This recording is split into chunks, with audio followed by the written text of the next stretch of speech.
bairi mbote mingi epai na epai bozwami. Naza na esengo makasi kozonga liboso na bino lelo.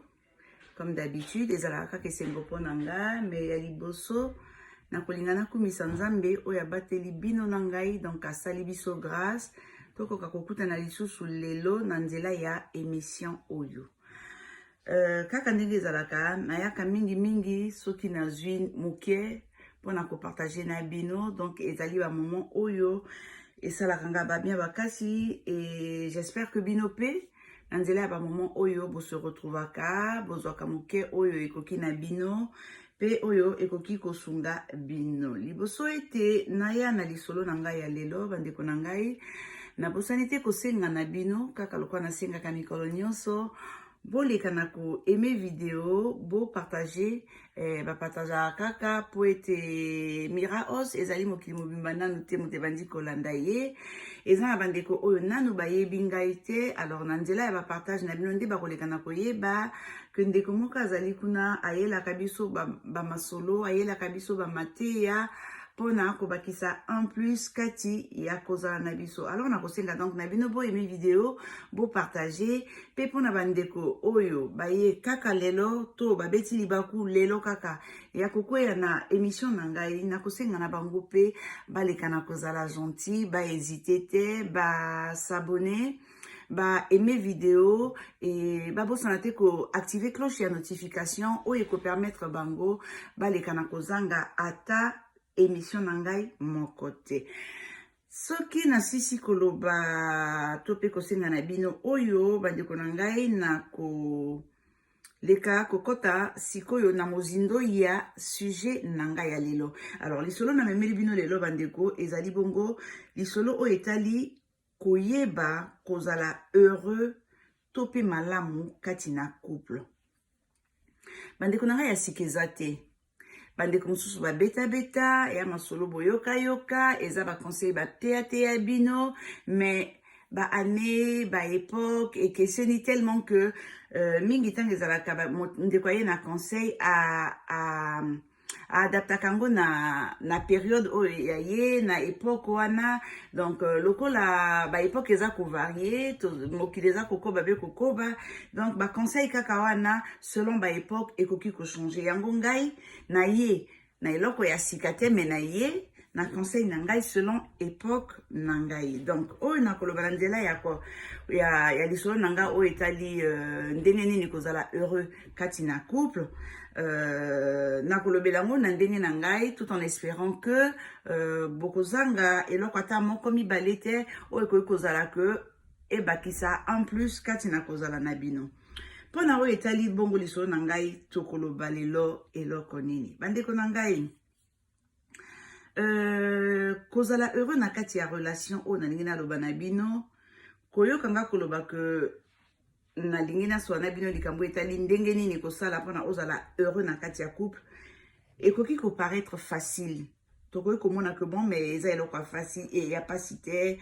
Eza eloko oyo moto nyonso selon baposa na ye, selon kalingi kozala heureux akosala, et puis aza heureux na kati ya couple na ye. Mais bandeko na nga nandimi te ke ezala ndenge wana, po soki ezalaki ndenge wana kasi makambo ebele ba masolo ebele toyokaka ezalaka bongo te. Kasi toyokaka ngo ndenge wana te, po ba masolo mingi toyokaka bandeko baleka kobeta par rapport na ba vie de couple na bango epesaka pasi. Donc elakisi que conseil ekoki ekoki kaka kosunga, et pona moto asi azwa conseil tango mosusu ndenge ya kolobela ngo to ndenge ya kopesa ngo ekokesana pe ekoleka na kofongola lisusu mayele pona ndeko ayokaki yango deja, pona oyo ayokaki te ekozala occasion pona ye aleka na koyeba pe ko meka kosala ndenge ayoki na kati ya conseil wana. Donc nalobi que kolobela kozala heureux kati na libala to pe na kati ya relation ezali facilité. Eza petete bandeko nanga, eza petete bayaya. Pona kolakisa bino yango nakoki kotuna bino neti motuna ke eloko nini ekoki kosala que yo ndeko mwasi, yo ndeko mobali ozala heureux kati na relation o etali papa na mama relation o etali ya na leki relation o etali baninga mibale nini ekoki kosunga bino po ete na kati ya relation wana moto na moto ayeba na kozwa esengo to pe bolamu na nzela ya relation wana. Tango na kotuna bino boye ba réponse ekozala ebele ekozanga te. Moto mosusu akoloba nanga que pour que relation ezala malamu to pe koyokana ezala kati na relation esengi tosala na confiance. Mosusu akoyebisanga que esengeli tozala honnête l'un envers l'autre. Mosusu akoloba nanga que esengi kaka ozala na ouverture ya esprit pour que relation ezala malamu to pe moto nyonso azala heureux na kati ya relation. Mais eloko moko na kati ya o nyonso bolobi o bozani kotanga ezali communication parce que ezala confiance, ezala honnêteté, ezala ouverture d'esprit bandeko nanga ekoki kaka koleka na nzela ya communication. Communication na kati ya relation nyonso. Soki eza malamu te ndeko na ngai relation wana ekoki kokende mosika te, relation wana ekoki ko se porter malamu te. Donc communication le quoi dans le bina bino bandeko ezali eloko moko très important na kati ya relation nyonso. Je dis bien relation nyonso. Na kobeta mingi sete na o etali relation entre moi sina mobali, mais ba même conseil ezali pe valable na kati ya relation nyonso okoki kozala nango na ndeko na mwana na camarade na moto nyonso. En tout cas ezali valable pona oyo nyonso ebengami relation. Le fait que ezala eloko motuya kati na ba relation, donc communication na kati ya couple esengaka bongo kozala na capacité moko to pe makasi moko boye ya koyekola yango déjà koyekola communiquer bien parce que eza moto nyonso te kaloka na lobi que eza facilité eza moto nyonso te motaza na facilité wana ya communiquer eza na bandeko o bayeba communiquer te communiquer ezali art mobimba batangela kango kutu classe koyeba communiquer batangela kango classe eza pona koloba que eza facilité donc pona kolinga kozala retrouver bonheur moko boye to pe kozala heureux na kati ya relation na yo ndeko yekola communiquer yekola kozala kokota na communication na bandeko nyonso baza ndinga na yo na mobali na yo na mwana na yo ezali eloko eza facilité esengaka pona moto oyo aza na difficulté to pe problème ya communication ayekola esengaka akende koyekola atake kotanga ngo na classe te na kozalaka ya tous les jours selon ba expérience ya baninga selon ba expérience ya yemoko selon bato ya za kokutana na kati ya vie na ye akoki koyekola bongo ko communiquer pour que et permettre ye à trouver bonheur wana to pe esengo wana ya kozala na kati ya relation. Ngai naponi kolobela mingi communication kati na bolingo bandeko nanga eza kosenga kaka lokwa na lobi to yekola yango. Tokoyekola ngo ndenge nini? Tokoyekola ngo ndenge moko kaka na koyekola kolamba, koyekola kokanga suki, koyekola koyemba, koyekola kobeta mbonda, koyekola koteka ndenge kaka bayekolaka eloko nyonso. Pona koyekola ekosenga lisusu biso toleka na kozala na volonté parce que soki volonté ezatende konanga okende koyekola ndenge nini? Okoyekola te yo kozalaka no kamuta bambeba yo kozalaka no kaka moto yo obandi relation esuki na nzela okie kobanda kuna esuki na nzela oleki kuna esuki na nzela c'est-à-dire que moto nyonso akozala na contact na yo pona azala heureux ya kozala na contact na yo to kozala na relation na yo eza pasi. Donc ezosenga volonté po ya koyekola nani ndenge nini kosolola na baninga parce que na nzela ya koyekola nde okofungwama okoyeba kosolola ekomemela mayele ya koyeba kosolola na bandeko nyonso na ba relation. Alors pona kosunga moke na o etali communication lelo na yeli bino moi batoli to ba conseil moke na ko se limiter na au moins 5 conseils oyo ekoki ko permettre biso koyekola noki to pe ekosunga biso to koyeba ko communiquer kati na ba relation na biso. na ko répéter les choses na lobi ba de konangai relation tant on a ko lobango awa etali kaka mwasi na mobali te bien que na ko beta sete na o etali mwasi na mobali mais eza important pona oyo nyonso ba bengi relation pona kokota na mozindo penza ya lisolo na biso ya lelo ya liboso na kolinga komonisa bino oyo ezali importance ya relation parce que moto balobi que akoki kovanda kaka ye moko na mokili azali te soki yo moto odeside olobi nga nalingi nanga kozala na baninga te na préféré navanda ngai moko po ntango nazala nga moko susi eza te matongi eza te critique eza te eloko eza te yaya yo nde moto okani komona ngo ndenge wana me baoyo baza pembeni na yo ata olobisi bango te ata oza na relation na bango te bango bakozalaka na relation na yo na ndenge nini parce que bakobanda na kocritique ezaleli na yo bakobanda na kojuge mpo wana eza eloko oyo tosalaka facilement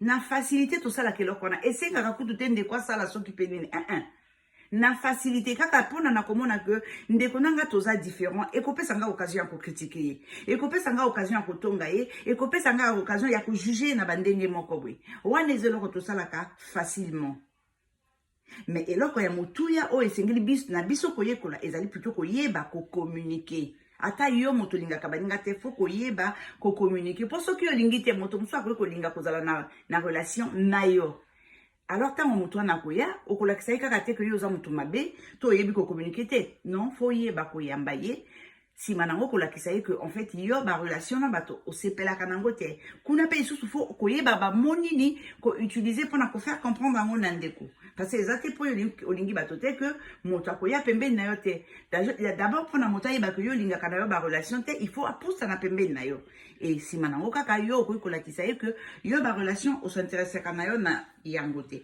alors esengoli na biso koyekola communication to pe ko communiquer kati ya ba relation na biso koyeba koyekola esengi volonté lokola na lobaki na kati ya volonté wana kolinga koyekola sikoyo ko communiquer eza kosenga na yo ya liboso to komisaka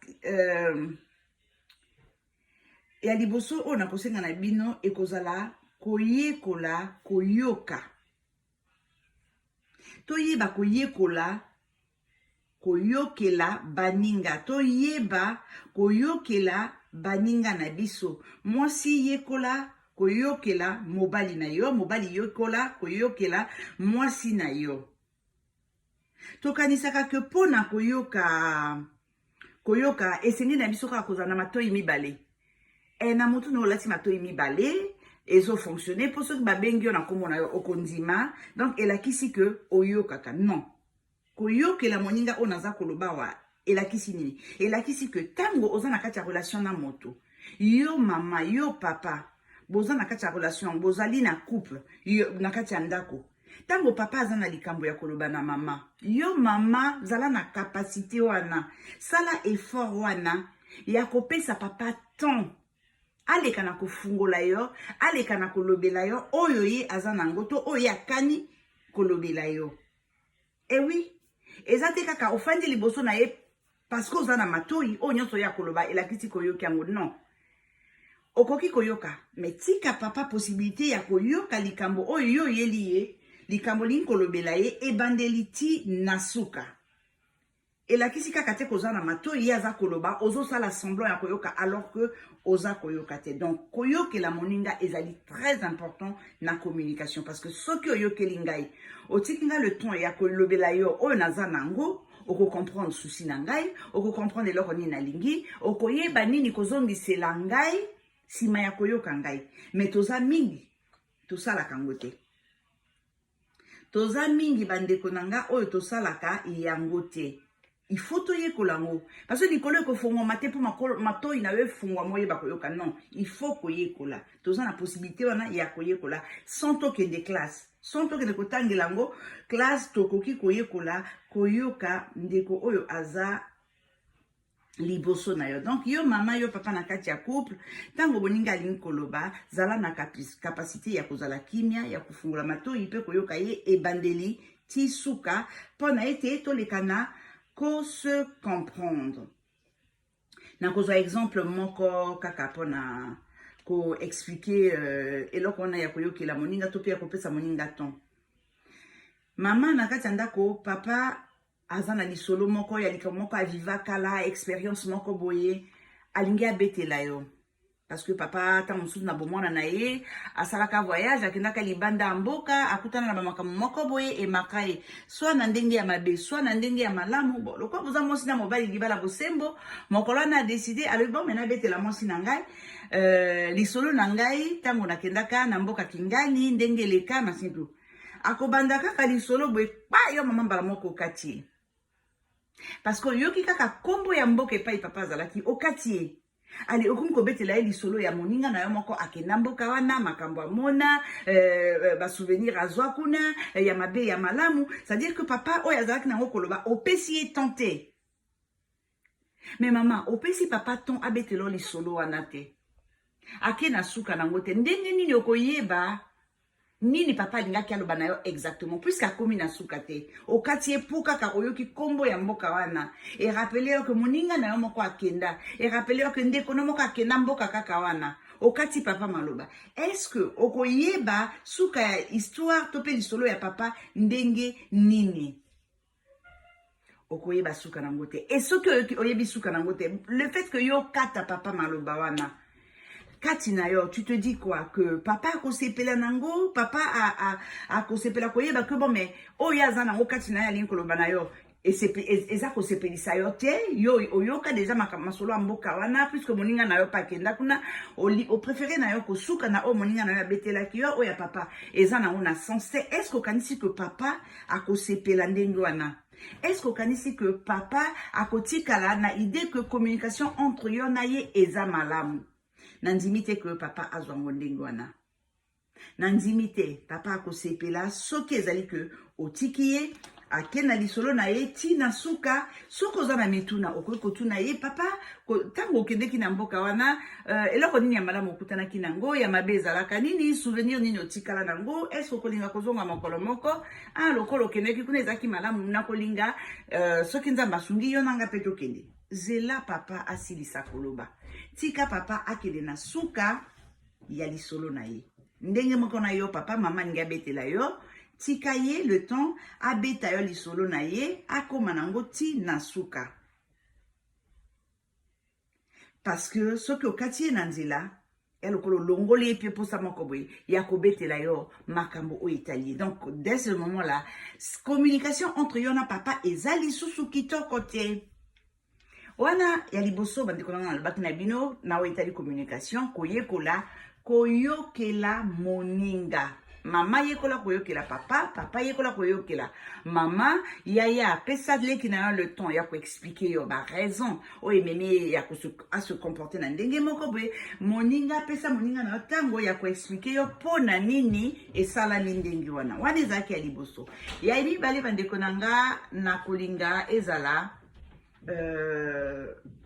valeur kopesa na valeur mama pesa valeur to pe valoriser partenaire na yo valoriser mobali na yo esalaka bien makasi ebongisaka communication kati na bino ebongisaka forcément communication kati ya libala parce que biso tout olingaka heure moko koyoka ke moninga azokumisa yo mama azokumisa papa po asali eloko moko boye ya bien papa azokumisa mama po lelo alambi kitoko papa azokumisa mama po en tout cas na o etali classe ya bana alalaka te azalaka toujours debout pour na koyeba mwana ya salaki mwana ya salaki te il faut qu'on reconnaître yango na mama faut qu'on valoriser ba côté wana ya bien bolamu wana ezakati na mama pour que et permettre mama à continuer kozala ndenge wana il faut toyeba ko se valoriser mama valoriser papa leka na ko valoriser mama parce que mingi to dévalorisaka. Eh oui, na ba critique na biso na ba reproche to lingaka ko kitisa bandeko. Mama papa sala ma be moko be banda x temps. Oboma libala te parce que ozana bolingwa papa. Mais pourtant, tango nyonso. Soki papa yeza lisolo neti ya sika, eza lisolo etali moto mosusu, eza lisolo oyo, esali nete kokana mokie na mabe asala, c'est fini. Okotika yake na suka lisolo ate, mbala moko atake ye. Mbala moko zongi kosala ye ba reproche. Mbala moko zongi ko critiquer ye. Et kokotisa papa malili. Et kokotisa papa malili et koboma communication. Ba reproche na ba critique et koki ko encourager motote azala na esengo. Et koka kokotisa mawa. Peso e koti mawa. Faut koyeba que na simanango communication ko s'arrêter. Ce qui s'arrêter te et ko senga nini et ko senga que papa na maman o babandaki na bango malembe ko solola ba komi ko swana. Tout valorisaka o ezali makambo to pe ba geste ya motu ya kati ya baninga. Ko valoriser moninga eza facilité na yebi. Parce que biso tozaka na biso bata critique. To linga ka mingi ko critiquer. To linga ka mingi ko rappeler o eza mabe. Mais oya malamu ndeko asali yo malamu pona o lakisa na ndeko ke o sepeli na oya asali yo. O reconnaître ka asali yo bolamu ezalaka pasi. Eza pasi. Mais tokoki pe koyekola. Kaka lokola tokoki koyekola. Koyokela moninga, tokoyekola pe ko valoriser moninga. Donc yami bale ya bandeko na ngai ya motuya kati na communication ezali koyeba ko valoriser ndeko o azali boso na yo papa valoriser mama yaya valoriser leki na kati ya makamoni ya malamu aza kosala moninga na moninga valoriser moninga na yo asali geste malamu faut kokumisa ye faut ko reconnaître que asali malamu pour que et permettre ye à continuer kozala plutôt na position ya kosala bolamu que ya kosala mabe alors que ceux qui ont le but otika la kakanaba oyo nyoso ya mabe ya salaka o valoriser ete oza kosilisa ye makasi na mayele ya kokoka ko continuer to ko luka ko sala bolamu na kati ya relation ya bino mibali. Donc ko valoriser moninga ezali na importance pe makasi na kati ya communication.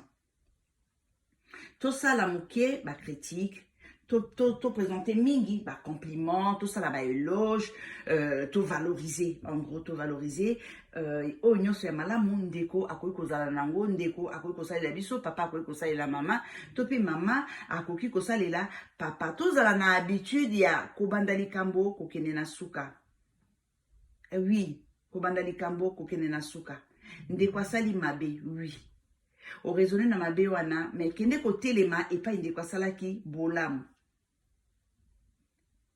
Reconnaître que asali mabe c'est vrai mais asalaka na epe bolamu petango asalaka bolamu o reconnaîtra que ye asalaka bolamu asalaka malamu ezali très important na kati ya communication na kati ya relation entre papa na mama to pe yaya na leki valorisation kaka wana naza koloba na bandeko na ngai lisusu parce que tous en avons besoin na kobeta c'était makasi et pas yana parce que ba critique na kati ya ba relation na biso à tous les jours eza trop eza ko déborder koleka nani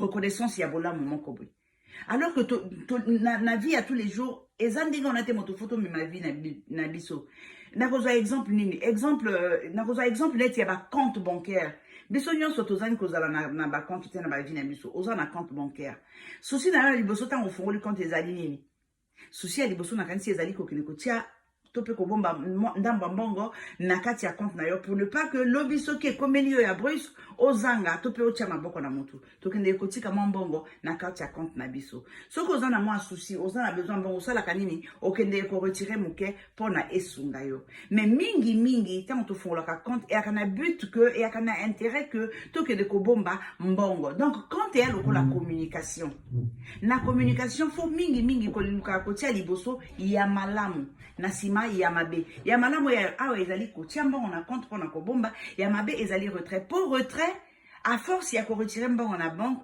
et koya kosila okoleka na rouge okoleka na rouge donc ya lokola critique yo nyonso critikaka no kaka yo lingaka no ko reconnaître bolamu basalaka yo te yo lingaka no ko reconnaître ba qualité ya baninga te olingi kaka kosalaka ba critique olingi kaka ko reconnaître oya mabe mais okozanga bato kovanda pembeni na yo parce que moto balobi aza parfait pas azate donc papa na maman soki to balani ezate que parce que nga na moni que l'homme parfait eza papa moni que la femme parfaite ezanga donc to na kovanda na biso tous les jours makambo nyonso fo ezala parfait non makambo nyonso ekoki kozala parfaite. Donc kovaloriser moninga eza important. Asali bolamu, reconnaître asalaki malamu, kumisa ye ekopesa ye makasi azongela kosala bolamu, asali mabe okosala ye remarque, mais ekoma nzembo te, ekoma devise te.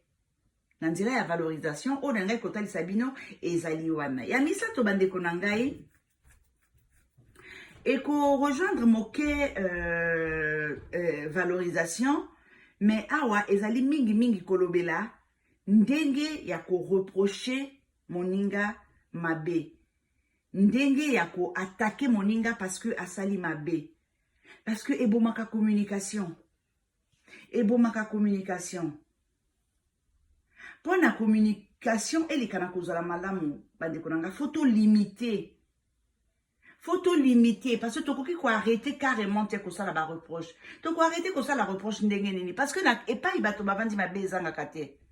Ma be koki kozanga te pas ibato bavandi. Donc reproche pe et koki ka kozala. Mais si qu'on faut limiter yango.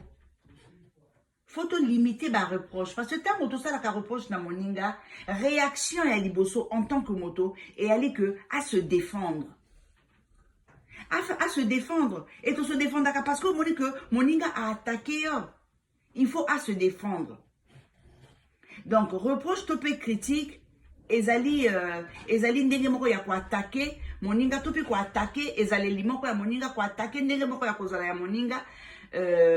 To makanisi moko bo ya moninga. Personnellement, c'est-à-dire, oh, ezaka kati na ye. Ndenge moko bo ya kosala, oh, ezaka kati na ye. Mais moto, oh, ya koki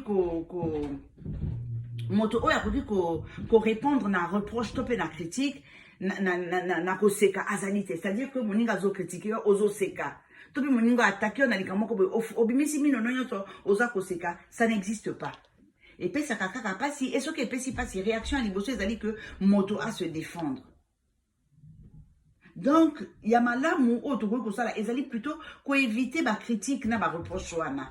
Tout ça est là bas bon côté, tout ça est là bas bon côté. Ce qu'il faut que ça la reproche, to ko ça la moto boité parce que makambo izanga kate, mais to yeba, to yekola, ndengeni ni ko ça la reproche ango, to yekola, ndengeni ni ko limiter ba critique. To yekola ngo ezali très important na kati ya communication na o etali mwasina mobali. Papa o trompé maman. Akokanga monokote po yo zali papa, non. Il faut ça la reproche. Mais si ma ko ça la reproche, faut botika la bien. Yo posilikate pour basali leur reproche. Et ça normal basali leur reproche. Pour sali, pour yo sali, et puis si passi. Obeti libanda. Et puis si passi. Donc maman azana droit wana ya kosa leur reproche. Mais maman droit ya kosa la reproche wana. Et la question que vi na yo mobimba ton kosa pembe na papa. Orozongi saka kaka reproche wana. Orolobela ya kaka mabe wana. Ororapela kaya kaka mabe wana. Non. Nyonso fo li kana kozala na limite. Et kosa la bien et kosunga pona relation na biso et les kanakozala toujours bien. Donc meilleure manière ya komima moninga na kosala bolamu ezali ko reconnaître topé ko récompenser tango ezali kasali malamu et koyeba kolobela etango asali mabe. Yamine bandeko na ngai pona meilleure communication topé koyoka na kati ya couple na biso eza koleka par oyo ngai naza kobenga maîtrise. Maîtrise ezali tout un art bandeko na ngai. Faut kozala na maîtrise ya koyeba koswana. Eh oui, koswana pe esenga ka maîtrise. Esenga kozala na maîtrise, koswana ka kili te, koswana ka pambala te, faut koswana na maîtrise. Ezali pe très important na kati ya communication. Parce que toswana akaka. Pour moi que depuis na bandi ko soit na ezo zonga kaka parce que ezandenge wana ndenge nzamba sali moto ndenge nzamba sali mokili et pas ibato bavandi makambo ekozanga ka jamais. Mais ce qui makambo ekozanga ka jamais pas ibato bavandi, il faut que ba solution pe ezanga ka jamais. Il faut que to soit naka to lutwaka pe ba solution, ça dit to soit ni lelo lobi to bongisi. To swani lelo lobi to lukeli ko swana na biso solution. Donc ezo senga maîtrise pour que oyeba ko swana et que lobi ozana makasi ya ko luka solution, il faut ko yeba ko swana na maîtrise. Et oui, ba yekola kango. Ko swana na maîtrise la kisi mbandi ko ngai. Ko swana na maîtrise et la kisi ko swana na mayele. Et oui, ezali ko swana na mayele e ko kamusa bino. Parce que mingi tant toswanaka mutu échauffé te tout que donc okomi oyanduki okomi komimisa kaka ya mabe. C'est-à-dire but ekomi kaka azokisi nga na zokisa ye, afingi nga na finga ye, alobeli nga na lobela ye. Tango toswanaka mingi ezalaka ndenge wana. Eza kitoko te pona communication, surtout na kati ya libala ba mama, ba papa. Il faut koyeba koswana na maîtrise kati ya libala. Parce que makambo lokola ezangaka te bipai nyonso eza te po yo papa na mama boswani lelo bokabwana lobi okende kobala lisusu soki nani boswana lisusu bokabwana. Non, faut toyeba koswana, totikala ensemble, to continuer kolingana, to continuer komene vie na biso ensemble, to continuer chemin na biso, to nzela na biso ensemble. Donc pona kokoma na niveau wana eza kosenga toyekola kozala na maîtrise, toyekola koswana na mayele. Yo ndeko lingi koswana sosola nanu na kati ya koswana wana olingi oloba nini. Bokomona ke bandeko na ngai awa pe lisusu na 4e conseil na ngai awa naza kosenga maîtrise tokozonga na ebandeli. Na conseil ya liboso napesaki oyo nalobaki ko il faut koyeba kopesa ton na moninga aloba likambo na ye akede tina suka. Abanda akoma na suka pour que yo oyeba na ko répliquer. Eba na kati ya maîtrise awa, na kati ya mayela koswana awa, eza kosenga koyeba koyoka moninga.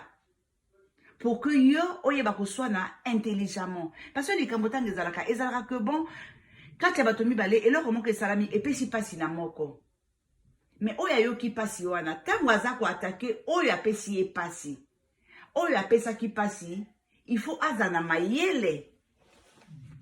Ya koswana na oya pesi pasi à faire comprendre ye soit que asendi bolimbisi parce que auti komoni saye que likambo ya sali pesi pasi, soit alekana kolakisa ndeko que na sali yango en toute conscience parce que au sali eloko boye na sali pesi pasi, c'est vrai.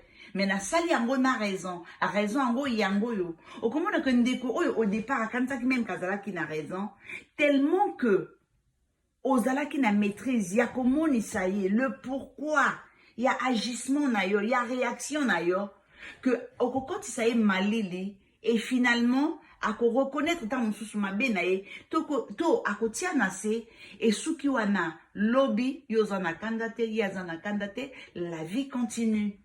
Et oui, très important la communication.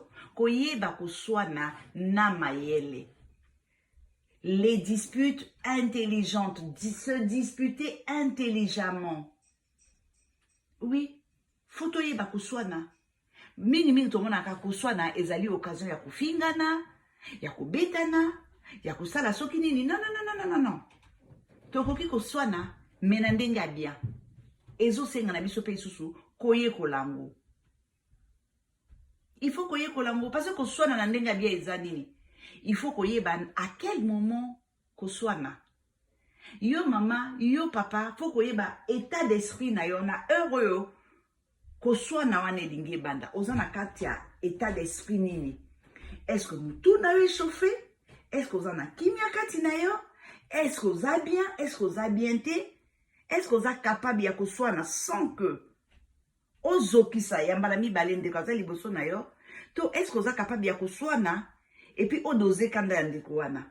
Ezosenga mutu esala la dispute intelligente. Koswana aka kilikilite mamo bandi ko ganga, c'est-à-dire on va na rue na bino ozalaka na première parcelle. Mais oza tellement na mayele ya koswana te que tango kako bandi koswana na papa na 8e parcelle baza koyoka yo. Eza kitoko te. Eza kitoko te parce que tango ozoloba awa ozo ganga na 8e parcelle bazo yoka yo. Papa ata lingaki alimbisa yo, ata salaki mabe. Lokolo esi ebimi libanda. Lokolo si ozangi mayele ya komonisa ye oyo asalaki ya mabe. Akotikala nango. Akotikala na place wana. S'il faut qu'on refaire, ako refaire. Mais ce que soit na ye intelligemment, okoza gain cause. Okolonga. Donc koswana pe faut koyeba koswana surtout na kati ya couple. Po awa mingi nazolobela ba couple. Ezana ba couple ebele to moni baza kopanzana awa na makambo. C'est-à-dire soki ba beteli yo litolo ba bi ba welaki eloko kingani. omoni ke ezali kamoko moke parce que faut toteyamaka na makambo ta mosusu oyo ezali ya yo personnellement te mais ndeko moko aviva yango ndeko moko aleka na nzela wana ndeko moko azwa situation wana le fait kabetela yo epesi yo mayele oyebi ke soki mokolo moko ekomeli ngai olio nasala kwa ndeko wana asalaki na kosala boye toteyamaka mikolo nyonso moto babe abotami mayele ebandeli ti suka aza te topengwaka heure nyonso tosalanaka mabe heure nyonso toswanaka heure nyonso me toyeba kobongisa wana ya liboso ya mibale toyeba mpe koswana très important parce que koswana na kati ya émotion c'est-à-dire que bayeli yo likambo moko boye oza émotionné epesi yo mpasi mbala moko olingi oreplike yaya solution ekozala te parce que baide no ya clair te na kati ya motu ezochauffe yo baide eza clair te baide eza en place te pesa ton na moto aye na likambo pesa ton na moto aza na kanda aya malili amikitisa to mpe kanda ekita fanda na ye fanda liboso na ye solola na ye monisa ye oyo moni ya mabe na kati ya réaction na ye monisa ye ya malamu na kati ya réaction na ye yaya bokozwa ka solution ayaki na ndenge ya koswana bokokommunike très important koswana na mayele koswana na kati ya couple ememaka mingi guerre froide okomona boswani mama akomi na coin na ye papa akomi na coin na ye 1 semaine 2 semaines 1 mois moto asimba moninga te moto aloba na moninga te mais toi mwasi na mobali na kati ya ndako toki wapi ngai mama nakoki su kosimba yo te mpo nalobi na mabe to mpo olobaki nanga mabe to papa okoki su kosimba nga te mpo olobeli nga mabe toki wapi tokei wapi il faut koyeba kozala maître ya yo moko c'est-à-dire il faut koyeba se maîtriser nanu yo moko oyebi ba limite na yo oyebi ke ngai ntango likambo ezalaka boye en tout cas nazali na capacité ya kosala boye po ete kende mosika te faut komiyeba très important soki omiyebi oza na maîtrise na yo okoyeba koswana to mpe kodiscute na papa à quel que soit likambo yango parce que mingi ezalaka kaka un mot de trop papa na mama baza koswana ndako paf fenêtre efongwami mama akomi libanda parce que obimisi yo falaki obimisa te papa na mama bazowela soki eloko nini papa alobi eloko mabe pa mama azwi nzungu ale amamiki ye na elongi ekomi makila non faut koyeba kose maîtriser na couple discussion na kati ya couple ezosenga ke tozala na maîtrise parce que babalaka mikolo nyonso te babalaka mikolo nyonso te yaya babalaka mikolo nyonso te me koswana mikolo nyonso ezalaka nango ezalaka koswana ezalaka basolution mpe ezalaka nango siko fo koyeba kozwa basolution wana fo koyeba koswana pour ne pas que tokende mosika pour ne pas que tokoma na badécision ya mabe mama yeba que papa aza na yo na ndako azali net collègue na yo azali net membre ya équipe na yo aza mbanda na yo te loin de là aza mbanda na yo te mpona mikolo nyonso olukelaka ye basili na mutu mikolo nyonso olukaka badefo na ye mikolo nyonso orapelaka ye bamakambo moko ya mabe asala mikolo nyonso ozongisaka na tapi oyo esalaka yo na ye na mwa moko boyokana te non azali associé na yo aza complice na yo azali coéquipier na yo donc faut koyeba kosolola na ye aza adversaire no te aza rival na yo te mpona oluka oaffaiblir ye non oyebi point faible na ye moko boye po okangaka ye na likambo moko ya mabe oui mais eza te kozongiselaka yango tous les jours na mesa kaka po se sentir que mal à l'aise po kaka po azalaka mabe kaka po amikitisaka liboso na yo non epesaka kitoko te parce que trop de supériorité ozolinga tellement kozala likolo na ye ke akomona ke boza lisusu bato ya kovanda epai moko te mpo oza likolo na ye communication esengaka to se sentir yo na ngai na même niveau mpona communication ezala kitoko mpona esengo eleka na kozala katikati ya relation ya yo papa na mama tobanga totia mosika oyo nyonso ememaka biso na haine na colère na rancune yango nde ebebisaka communication kati ya relation to se respecter mama malgré mabe o papa asalaki yo tikala korespecte ye po aza nango besoin papa malgré mabe mama alobelaki yo respecte ye po azali mama pembeni na yo po azali mama ya bana na yo po azali molongani na yo toyebana kosala ba reproche toyeba ko critiquer oya mabe toyeba ko zwa solution et pas mabe ezali toyeba ko zwa solution et pas likambo ezali et ça très important na nzela ya communication parce que nyonso wana naza koloba na bino bandeko nanga ekoleka na nzela ya communication koyeba koloba koyeba kosolola koyeba koyoka koyeba kopesa moninga valeur communication soki communication eza te na kati ya relation n'importe laquelle ekoki kokema osika te ekoki kutu koexiste te donc communication bandeko nanga kati ya relation ya couple ezali très important eloko ya motuya nakokoma bongo na oyo nakobenga 5e règle to mpe conseil na ngai na nzela ya oyo nakoleka na kolobela oyo etali silence to mpe kimia silence mystère nini ebomami na nsima ya silence eloko nini ya motuya eza na nsima ya silence ntango tozokanisa oyo etali communication na kati ya couple ou na kati ya relation mosusu tokopense forcément na maloba oui ntango tozokanisa je répète ntango toza kokanisa na communication na kati ya couple to mpe na kati ya relation mosusu eza kosenga biso obligatoirement toyeba reconnaître maloba ya malamu na kati ya discours na biso na kati ya oyo tokoki kobimisela ndeko mobali moninga mwana ainsi de suite oui tout de suite faut tokanisa na maloba tout de suite mais pourtant eza mosika pourtant eza facile te eza facile te et ezali kaka yango te moto koki kopermettre yo oleka na kokommunike baparole moto akanisaka ke lokwa nzambe apesi biso liloba apesi yo makasi ya koloba atiki yo baba te oyo nyonso ekobima na monoko na yo eza kitoko non heure moko fo koyeba kozala lokola baba heure moko fo koyeba kozala lokola ndoto ya mbwa c'est-à-dire aloti me moya loba eza te silence silence mpo maloba nyonso ememaka makambo malamu te maloba mosusu eoccasionnaka nango kaka makambo ya mabe ekoyaka occasionne gêne moko boye na kati ya couple epai ebwaki na bino bien parce que obimisi liloba soki mpe nini ale mama alingi na ye lisusu te ememeli bino problème donc na kati ya couple mpe communication mosusu ezali silence oui le silence aussi est un moyen de communication na kati ya silence okoki kopase moto message papa ye alobi no likambo moko oyo epesi yo tellement pasi au lieu omata yo mpe ozongisela ye likambo moko oyo ekopesa epasi non ofandi sui ogarde silence papa soki aza mayele silence na yo ekolobela ye silence na yo ekolobela ye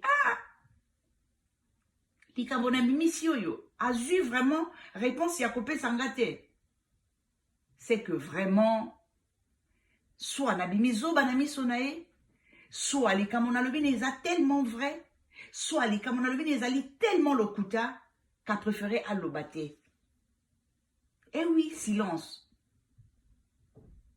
heure moko kozala kimia kogarder silence kozanga koloba c'est-à-dire que olobi eloko te mais omonisi moso na nzela ya geste moko boye to mpe na nzela ya silence wana kaka ke makambo alobi ezali yango to mpe yango te esalaka bien silence ezali une autre façon ya koentretenir mpe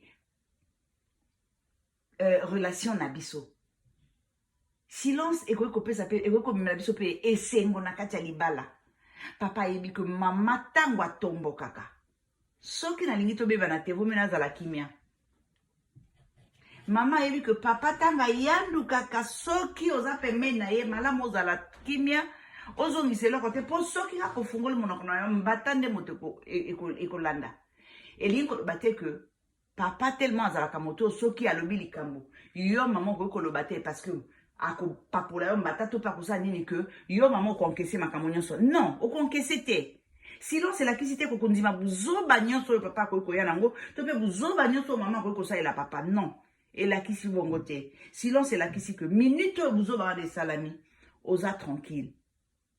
Oza tranquille parce que epesi yo kanda moko boye. Parce que epelisi moto moko bekati ya motema na yo. Mais o garder silence. Pona o sosola, pona o raisonner, o luka maloba kitoko, o luka moment ya bien. O fandisa papa, o monisa ye mabe wana. O monisa ye eloko nini etungisho na kati ya oyo ya lobi. O monisa ye eloko nini epesi yo esengo na kati ya oyo ya lobi. Il faut observer silence. Il faut observer silence. Et puis, ezali obligatoire te maman, to papa, o répondre kaka tout de suite. Parce que les kambesali yo pasi. Makamonyo sopete mama oyo yebi. Parce que tout le monde a un moussous, makamonyo na couple zakanini. Mama uti kotambola. Akuta nana libanda papa yebite. Mais ba betele li solo moko boya papa. Maman yenanda ka changer longi. Maman a changé attitude. Maman malobe kumika ya mabe. Papa lo babakati lingala. Papa sala bazong sibwe. Nyos komika ya mabe. Mais non. Non. Mote manabiso ezaka sanduku. Eh oui. Nyos ezaka ya kolobate. Silence. Nyoso ezaka ya kolobate. Parce que mote manabiso pe. Il faut ezaka na moi jardin moko mukie. Jardin secret. C'est-à-dire que oyebi ba makambo moko be papa salaka.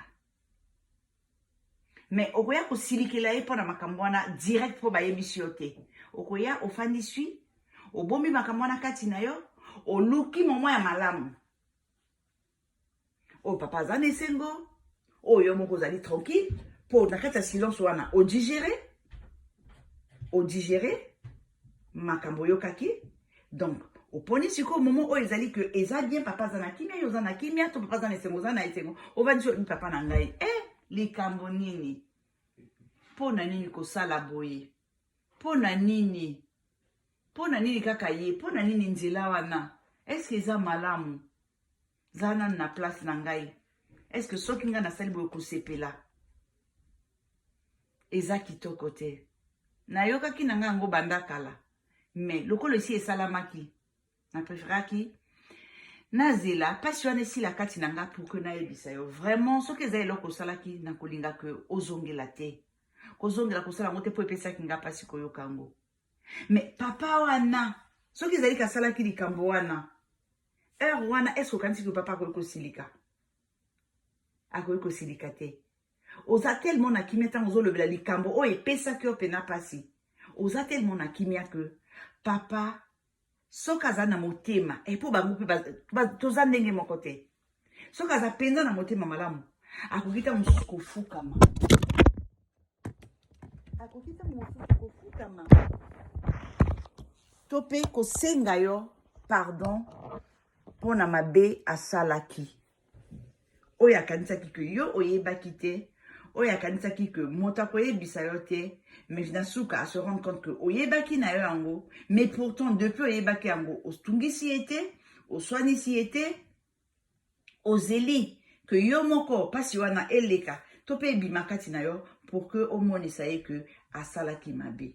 Yaya, nyonso wana kaka pona ko entretenir communication kati na bino et kozala heureux kati ya relation na yo na mobile na yo, parce que sans communication dans n'importe quelle relation moto akozala na esengo azate. Esengo kozala na kati ya relation ezalité.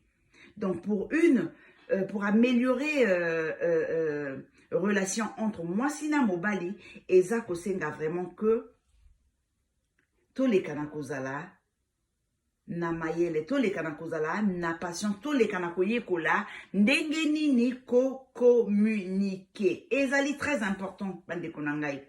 Donc, na kati ya ona uti kolobana bino si fona zongela ngo moke na kolobana bino ke ya liboso bande konanga pona communication malamu tope bonheur mandela ya bolingo entre papa na mama tope ya naleki baninga mibale eza kosenga communication malamu eza kolekana nini eza kolekana nzela ya koyekola koyoka moninga kopesa moninga ton aloba oyo azanango avant ete yo oleka na koloba oyo yo ya mibale nalobaki toleka na koyeba kovalorize moninga papa valorize mama moto oyo asalami abotami aza kaka na bamabe kati na ye bolamu eza te azali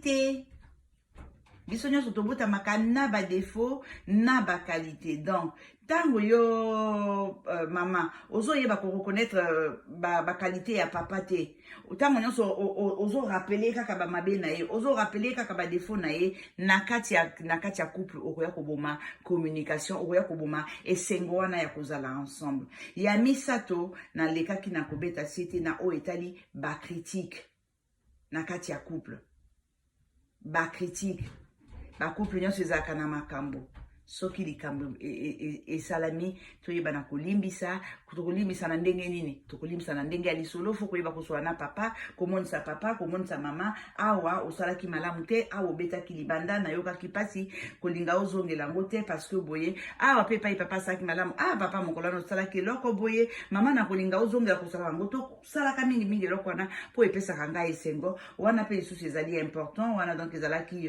4e point na biso e mpona kosukisa nayakaki koloba eloko oyo etali silence c'est-à-dire koyeba kozala kimia na tango papa amati na kanda to pe mama atomboki po ayoki soki nini yo papa fo koyeba kozala na kimia kogarder silence mpona korépondre maman soit plus tard soit na heure oyo sentir que mama motema ekiti ofandisi ye omonisi ye oyo ezalaki malamu to pe mabe na nzela ya oyo abimiselaki yo donc mpona lelo bandeko na ngai tokosuka wana nayebi ke baconseil ebele ezali mpona baconseil eza ebele mpona oyo etali entente na kati ya couple tokozonga soki nzambe apermettre que tokutana lisusu tokozongela sujet oyo nayebi ke nalobi mingi deja kaka na ba 5 conseil wana nayi nango nalobi mingi deja donc soki nzambe apermettre lisusu moko mosusu nakoki koyaka na baconseil mosusu oyo ekote ya pe lisusu kaka mpona oyo etali communication topé kozala heureux na papa na ndako na mama na ndako entre yaya na leki na baninga na nzela ya communication. Alors bandeko nanga na suki wana pona lelo naza kozela bino na ba commentaire na bino oui na lingaka mingi tango bo commentaka parce que na nzela ba commentaire nde na yebaka nini na lobaki o esepeli sakite nini na lobi o eza bien o bandeko ba sepeli nango nini ndeko musu azaki nango pe comme conseil akoki ko pesa ngai parce que ngape naza na besoin ba conseil ezate que ngande mot nazali mokondi nango to ngande mot na maîtriser nyonso na se non naza pe na besoin ba conseil ba avis na bino ba opinion na bino donc nyonso wana bokoleka kotikela ngango na nzela ya ba commentaire na bino na sima ya ko commenter bobo sanate avant que bo se déconnecter bo liker émission bo partager pona ba o mamon ba kutana nga kaka lelo ba leka na ko s'abonner ba activer cloche ya notification pour ne pas que ba rater ba prochaine vidéo na ngai na nzela ya masolo na biso kaka ndenge ezalaka nzambe abatela bino epai bozali tomonani bongo mikolo ekoya bayo